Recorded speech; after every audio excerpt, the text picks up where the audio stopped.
And a very good morning to you. Welcome to K24 This Morning. My name is Jeff Morte. Of course, it's that time we look at our newspaper review and also look at the big story right now. It's all about seizing the constitutional moment. It's been spoken about for quite a while.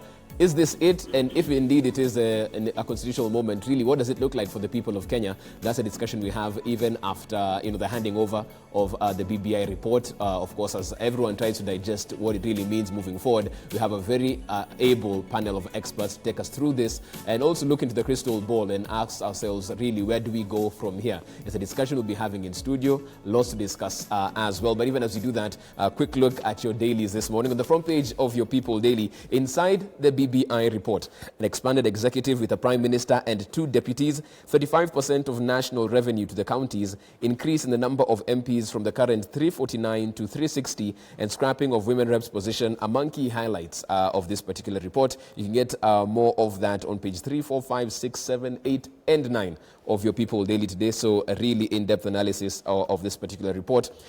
Also in the front page of your PD, fears of mass infections after learners test positive. Staff of the C Secondary School, which was closed yesterday after several cases of COVID-19 were reported at the institution. Education stakeholders are calling on the ministry to ensure safety of all staff and students.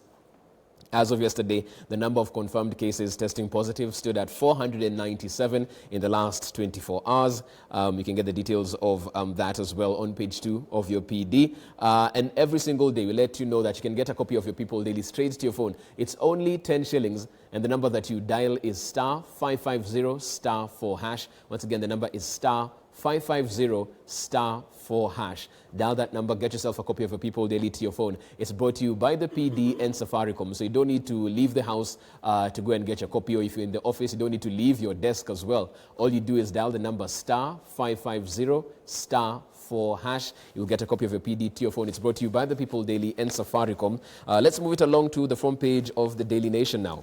BBI gains and pain.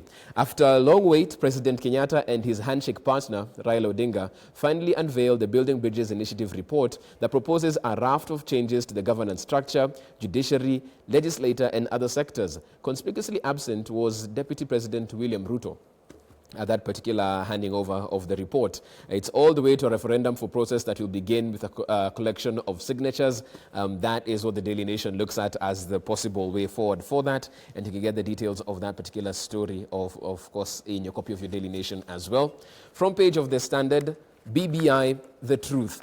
Handshake report proposes radical changes to government, giving president sweeping powers. A new post at the top to end winner-takes-all contest. And this also has in-depth analysis on that from page 2 all the way to page 12 of your Standard this morning. Some of the key highlights the Standard is looking at in terms of president being able to appoint and fire prime minister and deputies.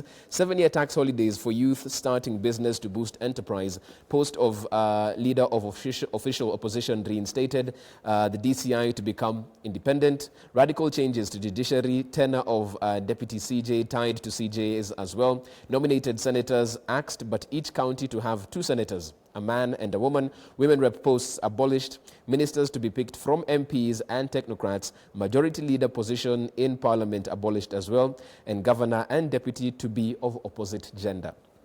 35% ring-fencing devolution in terms of the minimum revenue allocation to counties. This up from 15% of the latest audited revenue. And you can get the details of that in your copy of your Standard today. Finally, the front page of your Star today. Sweeteners in Uhuru Raila BBI referendum deal. Task force recommends creation of prime minister and 2 deputies. Youth and women among biggest beneficiaries in law change. And they look at some of the highlights from where that stands as well. You can get your copy of your Star and get all the details therein, even as you look at that. Of course, even as we talk about this is what we're looking at on the show this morning. Like I said earlier, a very great panel of experts take us through what this report could be bringing forward and what Kenyans should really expect and be looking at as they read the report as well. Welcome to the show. This is K24 This Morning.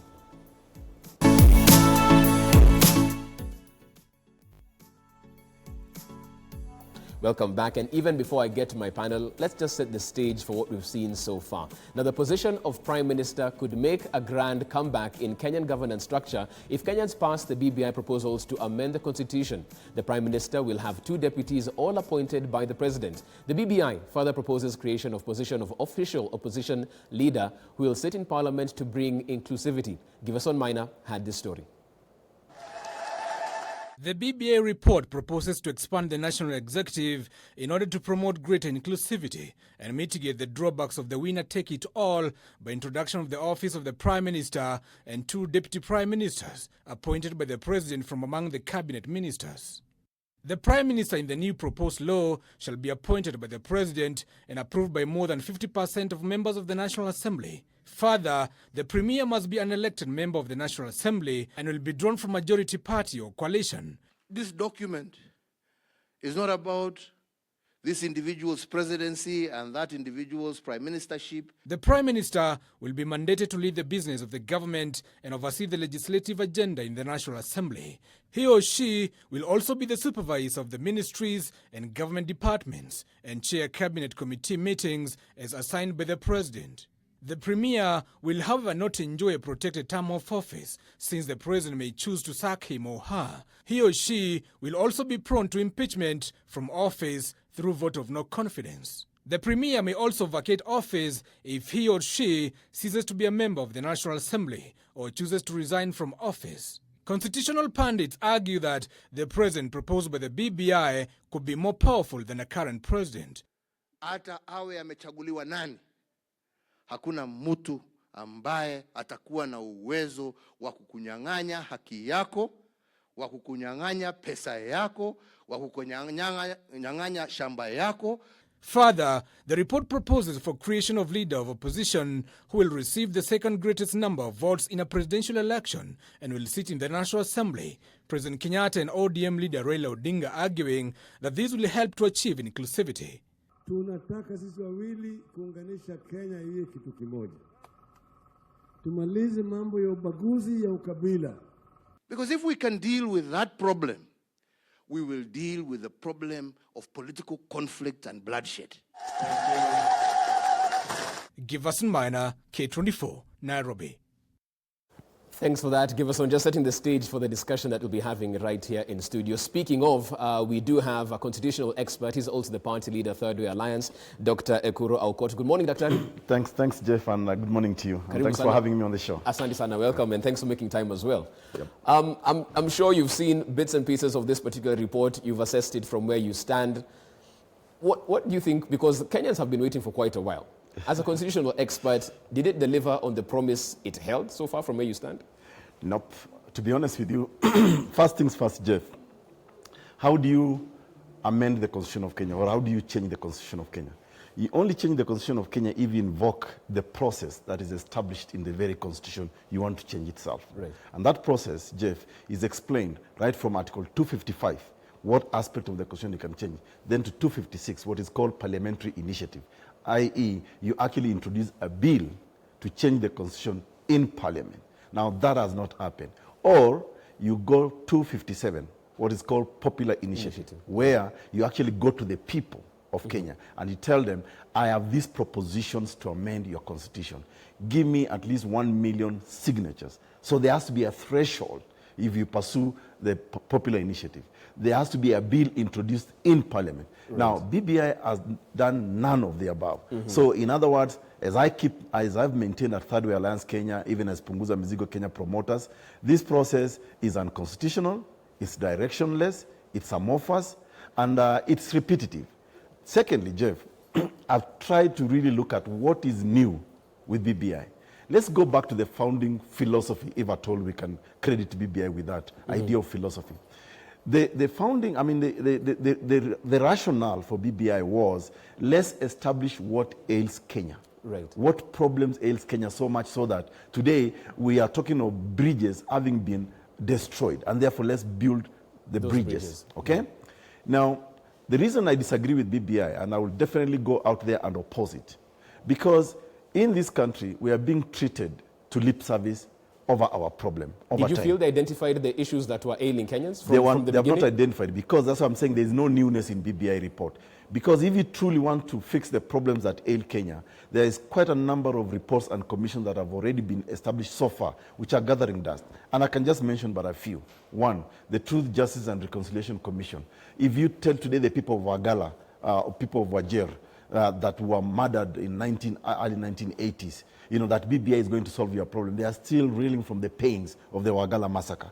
If you tell people about land, the Ndungu Commission report actually established the irregular and illegal allocation of land in Kenya. There is the Kriegler report that established problems to do with electoral violence, electoral injustice, and all that. There is the Waki report that established matters to do with violence post-election. I can go on, Ouko report, Akiumi report, and all those. Why are we not implementing them? We are not implementing them because the perpetrators of what ails Kenya are in the political class. So I keep saying there's absolutely nothing new with BBI. For example, I'll give you just... Before you get to that example, we have a question of the day. I want to pose it to our viewers as well. I can see you're very passionate about this. We want your views on this particular document as well. Have you gotten a time to go through the highlights of the document? We'd love to know where it's, from where you stand, what you think of this particular document. You have a question of the day. Let's have that up on screen. Is the BBI the solution to achieving national unity? We had yesterday the President and former PM speak about this being the moment that sees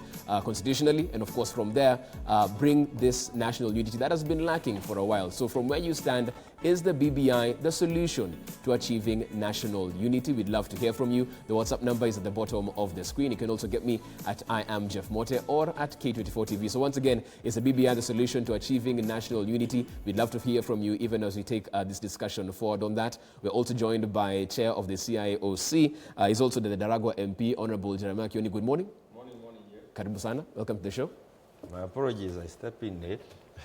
And I find the guru, the constitutional guru. Yes, and very passionate at what he was saying. Very quickly before I get to Honorable Kioni on this, you are about to give an example of what really isn't new with this document that we have. For me, there's nothing new actually about this document. In fact, it lies to Kenya. It's a big lie game to Kenya. For me, actually, I call it a con game. For example, if you look at what they have tried to steal from Punguza Mizigo Kenya, the idea that let's have ward development fund, okay? Brilliant idea. But the manner of implementing it is actually devastating and marginalizing people even more. They have said 5%, 5% to the ward development fund should be derived from revenues and taxes collected by counties.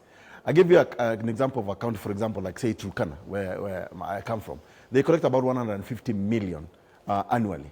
So if you are to allocate 5% for ward development fund from those taxes, it means each of the wards in Turkana, for example, will get 250,000 Kenya shillings for development. Now, that cannot even sink a borehole.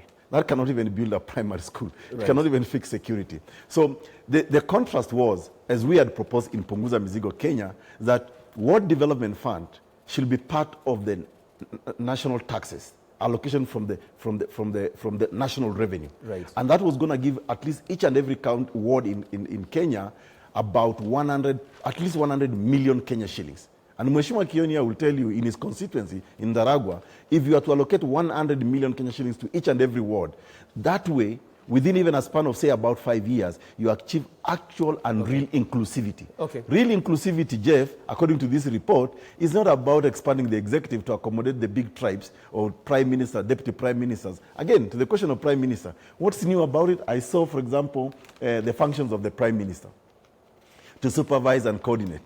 We had a prime minister, 2007 to 2013, who shared power in equal measure with the president at 50-50%. What new did it bring to Kenya? Okay. In fact, BBI has divided this country more than united. We'll be talking about that in just a bit. We're also joined in this conversation by Priscilla Nyokabi of the National Gender and Equality Commission. Good morning, Priscilla. Good morning. Good morning. Many thanks. Thanks for being part of this particular show. Even before I get to Kioni on this one, very quickly, from what we saw yesterday, as a report was being handed over, this report essentially is supposed to unify Kenyans. But from what we saw during that particular address, we had the former PM taking jabs at a certain politician. We saw that. Asked him why he's giving out wheelbarrows instead of giving out helicopters. really not the spirit for a document that should be bringing, everyone together. What was your assessment from that particular point of view? Because this is essentially ground zero as we move this report forward. The main is really on Monday. So I think, yesterday was just the handing over. The steering committee and the experts were handing over the report to the president and the prime minister. And he sees where some of the conversations on the BBI started. So it is true that the tone needs to be inclusive and that sort of thing. But I think that the main launch is going to be on Monday. And so let's not judge. This is still too early to judge. Let's judge on Monday, depending on the conversations that go on Monday. But I think what also should concern us most is the content of the report. I think politicians will always just be politicians. Baba, I think, will always just be Baba. But I think we need to worry more about the contents of the report. And if you looked at the speech of the president, it was a bit different from that of the prime minister. But the content of the report, I think, is what should concern us most. Okay, fair enough. We'll wait for Monday and see if there's a change in tone and tenor of these particular political class. Honorable Kioni, let me come to you as well, because the one thing we're speaking about when we talk about BBI is this national unity. In the sense that we have divisive elections every 5 years. Not only is it a problem to the social fabric, but also economically. We have 3 years of business, 2 years of capital flight away from the country. Is this going to be solved now that we have this particular report? Because some people are saying the actual problem is the politicians. The Kenyans are not fighting those 3 years. They are working, but when the politicians want a seat, now everything has to stop until they get it. So the building bridges should really be a political class thing. They are fine. They just need to make money. Social, economic issues is really what is pressing them. What's your take on that? The thing that one cannot do is to give up. But all these attempts come with their share of frustrations, and I hear my colleague Daktari here. I know he had quite some huge contribution to the document that we have. We sat with him through as a parliamentary committee. He came before us when he had the Puguza Mzigo initiative. And I can remember wishing him well. Without doubt, we wished him well. We could see the hurdles that were on the way. And all these attempts will continue being there. This is also, I want to hold that this is another good attempt. Without doubt, a lot that had been borrowed from other quarters, including the document that was done by Dr. Aukot here. You can see quite a bit of the Puguza Mzigo initiative in here also. We have had also initiatives within the floor that are also covered by the BBI on how can you become more inclusive and the rest. And I agree, the best inclusivity is in sharing of resources and ensuring that all parts of this country are developed and everybody feels like he is where he should be because the resources are available, services are being delivered on time and in quality and all those things. I think the thing is, how do you ensure that we have an environment that allows us to eventually get there? And that is the attempt that I see BBI having made yet again. Certainly, of course, there are many things we can say on every of the proposals that have been made. I hold the view that outside the competition that is already emerging between Baba and the DP, I think there are some good initiative. I know my brother here has been on the route to ensure reduce the numbers of members of parliament, which I have always held as a position also. I have also, perhaps different from where he is, I believe that bringing more of the readers to the table, like we are sitting here, may bring the temperatures down, political competition somewhat. So I am not quite averse to the issue of having a prime minister, deputy president, and the president allowed the table with the president, of course, who has been given the vote, having the final say, having parliament in it. Why? Because we tried this under the Grand Coalition.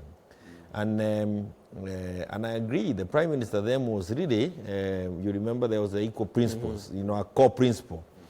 And we saw some bit of economic growth, some little bit of settling down. Of course, there was still that political competition because the prime minister was still trying to outdo Kibaki and that kind of thing. having gone through that phase, I believe that bringing these people around the table, and as community we have come from 1965, where we have said that, for example, Mount Kenya region has been developed more than the other region. And every time, like now, when we get a person from Mount Kenya, right at the top, like with President Uhuru Kenyatta, the whole country says, yet again, no, we need to check this. So while I know this is not the panacea, I think it will help us to move a little bit more, a little bit faster in the coming 20, 30 years, allows some higher level of economic growth, beyond the 6-7%. If we're able to do 10% per year for 10 years, 20 years, then we'll have resources that may calm this political competition down and perhaps, get into another form of governance. But I think this is a good thing that we have done. It has helped us look into a number of the issues that were left, requiring some adjustment. Of course, if one is given another chance, you'll again come with another proposal. But for now, we have this proposal. We had the one on Punguza Mzigo. We have had quite a number of attempts on the floor of the House. I need to see and perhaps think through how do we process them, how do we do away with them and allow BBI to take center stage, and those kind of things. So, but I think with this, my other desire is, and prayer is that we then must get a way of looking at the difficulties we have in the constitution in a structured manner. Because you see, allow me to say this. Very quickly, the good thing about BBI is that it's finally with us, and I like what you put down there at the screen. Finally, it's here, so that we can deal with it and move on. But going forward, it is a bit disorientating when you are within Parliament, and there's another big thing out there like the BBI. It actually makes Parliament moribund for 5 years, really walking in and out and doing very little, achieving very little. That's something that I didn't like at all, and I think to be moved out we have to protect these institutions against such huge initiatives going forward. We need to make sure that we are using the institutions that are there. But the proposal that we have, we need to process it so that the country can move on. I am in support of it. Because I think there are more gains than pain from the document. If I can just quickly a rejoinder to that? A rejoinder to that. One of the lies that's being told about BBI, especially by the political class who wants to be correct to the system, is that this inclusivity of certain leaders is what will grow this economy. It's a lie. An economy is not grown by having tribal leaders meet at the national. It's grown when you have got proper fiscal planning. It's grown when you end theft of public resources. It's grown when there is accountability, that it's not just about sending, for example, 35% to the counties. It's about asking how that money is being spent. You said you're going to build a road. You're going to build a school. How have you built that school? Have you accounted for money? I think that's one of the misleading things about BBI, and that's why, for me, it's being used politically. And like Mheshimiwa Kioni says, let's not lie to Kenyans. These new positions you are creating will not grow this economy. Like he rightfully said, we had them, but it was just all about competition. I think today, if we have an accountable leadership in this country, an accountable, including Parliament itself, an accountable Parliament, then perhaps we are able to make proper laws that will actually ensure Kenya is stable. And in fact, if you read I'm still reading this report, and I'm going to read it with a toothpick. But if you look at this report just at a glimpse, it does not ask the political class to be accountable for some of the actions they have committed over time. Instead, it's lying to Kenyans that wait for BBI. And you see, the narrative has been, wait for BBI. It will solve all your problems. BBI will do this. Listen, today we are dealing with an unemployment of 70% among the youth, among Kenyans rather. 70%. This report is not telling us how that unemployment issue is going to be dealt with. Things to do with loan. This report is telling us about wishy-washy things like, if you rename the National Archives into this, that Kenya will prosper. If you rename National Cohesion and Integration Commission into ethics, whatever, that Kenya will prosper. That's a lie. And look at, for example, they are saying IEBC. There is a struggle towards controlling IEBC in this report. That political parties in Parliament can then nominate 4 commissioners. And for me, today Kenya has about 69 political parties registered political parties. So can you imagine that electoral management body, the struggle towards it? Okay. We are actually going towards the IPPG, and Mheshimiwa Kionia will recall very well. We had a village of individuals managing election, 27 of them, and he saw the chaos that happened in 2007, 2008 because of that kind of approach. I think if we can protect the independence of institutions and allow them to work independently and remove them from political influence, I think then that way Kenya will be able to prosper. Okay. Yeah, because even as we blame, for example, IEBC and we want to change it almost every election time, nobody has ever said which commissioner or presiding officer in this electoral management body has committed electoral offenses, and therefore let's charge them. But we keep on blaming this IEBC almost every time we have an election. Okay, I want to get to Honorable Nyokabi before we get to a break.